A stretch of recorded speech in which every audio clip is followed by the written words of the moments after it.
दिल्ली के मुख्यमंत्री और आम आदमी पार्टी के संयोजक अरविंद केजरीवाल को लेकर के बड़ी खबर। फिलहाल राहत नहीं मिली है। केजरीवाल को सुप्रीम कोर्ट ने फिलहाल कोई राहत नहीं दी। सुप्रीम कोर्ट ने ईडी को नोटिस जारी किया। 29 अप्रैल को मामले की अगली सुनवाई होगी। अरविंद केजरीवाल को साफ तौर पर अब जेल के अंदर रहना होगा 29 अप्रैल तक। सुप्रीम कोर्ट ने कहा कि अपनी दलीलें सुनवाई के दौरान बहस के लिए बचा करके रखें। मेरे लीगल एडिटर आशीष सिन्हा ज्यादा जानकारी के साथ लाइव हैं। आशीष, सुप्रीम कोर्ट ने केजरीवाल की पिटीशन पर ईडी को नोटिस जारी किया है। 24 अप्रैल से पहले जवाब देने के लिए कहा गया है। आज सुप्रीम कोर्ट में और क्या क्या हुआ?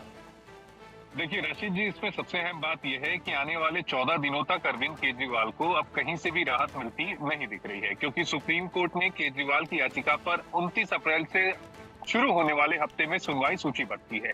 ईडी की याचिका, अरविंद केजरीवाल की याचिका पर ईडी को नोटिस जरूर जारी किया है। 24 अप्रैल तक जवाब देना है और ईडी के जवाब पर अरविंद केजरीवाल को अपना पक्ष रखने के लिए 27 अप्रैल तक का वक्त दिया है और सुप्रीम कोर्ट उसके बाद सुनवाई शुरू करेगा।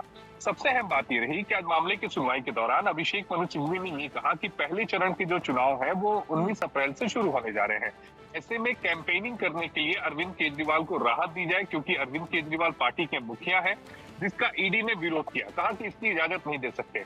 जब उन्होंने कहा ठीक है, हमने हाईकोर्ट के फैसले के खिलाफ जो याचिका लगाई है, तो ईडी ने कहा, ईडी की तरफ से तुषार मेहता अपीयर हुए थे, उन्होंने कहा ठीक है, अगर कोर्ट नोटिस जारी करी है तो हम नोटिस एक्सेप्ट करने के लिए तैयार है। जिसके बाद कोर्ट ने नोटिस जारी किया और ईडी ने को कहा कि आप 24 अप्रैल तक जवाब दाखिल करिए। इसके मायने बिल्कुल साफ है कि अरविंद केजरीवाल को सुप्रीम कोर्ट से राहत नहीं मिली। अरविंद केजरीवाल की याचिका पर ईडी जवाब जरूर दाखिल करेगी, लेकिन उसके बाद जब सुप्रीम कोर्ट सुनवाई करेगा तो एक लंबी बहस होगी। ये भी ध्यान देने वाली बात होगी कि मई के केवल 3 हफ्ते में ही वर्किंग डे है सुप्रीम कोर्ट का, और उसके बाद फिर सुप्रीम कोर्ट क्लोज हो जाएगा और जो छठा चरण है वहां पर दिल्ली में चुनाव होने हैं। तो ऐसे में बेहद अहम हो जाएगा कि क्या केजरीवाल को सुप्रीम कोर्ट से राहत उस समय मिल पाएगी दिल्ली में चुनाव प्रचार करने के लिए। फिलहाल आने वाले 2 चरणों में तो केजरीवाल को राहत नहीं मिली। आने वाले वक्त में आपका ये कहना है कि दिल्ली के मुख्यमंत्री केजरीवाल को राहत नहीं मिलेगी। अब लीगल रेमेडी के लिए जब सोचेंगे अरविंद केजरीवाल के जितने भी कानूनी सलाहकार हैं, जितने भी वकील हैं, तो लीगल रेमेडी के अब आगे ऑप्शन क्या बनते हैं? देखिए, अब एक ही ऑप्शन है कि उनको जमानत अर्जी दाखिल करनी चाहिए, लेकिन अब मामला टेक्निकल पेचीदगियों में फंस गया। टेक्निकल पेचीदगियों में इसलिए फंस गया क्योंकि आप जब ये कह रहे हो कि नहीं, जो मेरी गिरफ्तारी है वो अवैध है, जो मेरी हिरासत है वो अवैध है, इसको लेकर आपकी याचिका सुप्रीम कोर्ट में लंबित है, तो फिर आप जमानत किस आधार पर दाखिल करेंगे? इसका मतलब आप ये मानेंगे कि नहीं, जो मेरी गिरफ्तारी थी वो ठीक थी। इसका मतलब आप ये भी मानेंगे कि जो मेरी हिरासत थी वो ठीक थी। तो ये बड़ा कानूनी, मुझे लगता है, पेचीदगियों में मामला उलझ गया है। अरविंद केजरीवाल की याचिका पर 14 दिनों के बाद सुनवाई है। जमानत अर्जी दाखिल कर सकते हैं, विकल्प है उनके पास, लेकिन जमानत किस आधार पर दाखिल करेंगे ये भी देखना दिलचस्प होगा।